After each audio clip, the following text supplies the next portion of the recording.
இந்த யூடியூப் இன்ஸ்டாகிராம்ல மெண்டல் மாதிரி பண்ணி கொஞ்சம் ஃபாலோவர்ஸ் வந்ததுக்கு அப்புறம் இன்ஸ்டாகிராம்ல காசு வந்திருக்காது. அந்த காசுக்காண்டி இந்த ஒரு கூட்டம் ஒன்று பண்ணுவாங்க வர. இந்த ஃபாலோவர்ஸ் வச்சு எப்படியாச்சும் சம்பாரிச்சு போடணும்னா அடுத்தவன் குடிய கெடுக்கிறதுக்கு கேமிங் ராணி கேமிங் என்னத்தையா தூக்கிட்டு வருவாங்க. அவங்க எல்லாம் பார்க்கும்போது எனக்கு ஒன்னே ஒன்று கேட்கணும்னு தோணும். நீங்க எல்லாம் போய் இந்த 2 பயல்களோட மூத்திரத்தை வாங்கி குடிங்கடா அப்படின்னு.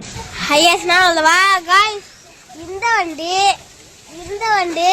இன்னும் 2 காரு இதெல்லாம் வாங்கியாச்சு காய்ஸ். ஆமாங்க காய்ஸ் இதெல்லாம் எப்படி தானே வாங்கினீங்கன்னு கேக்குறீங்க. உங்களுக்கிட்டே ஒரு கேமை கொண்டு வந்திருக்கேன் அப்படின்னு சொல்லிட்டு நிறைய பேர் உங்ககிட்ட சொல்லிக்கணும் வருவாங்க. அதை நம்பிடாதீங்க.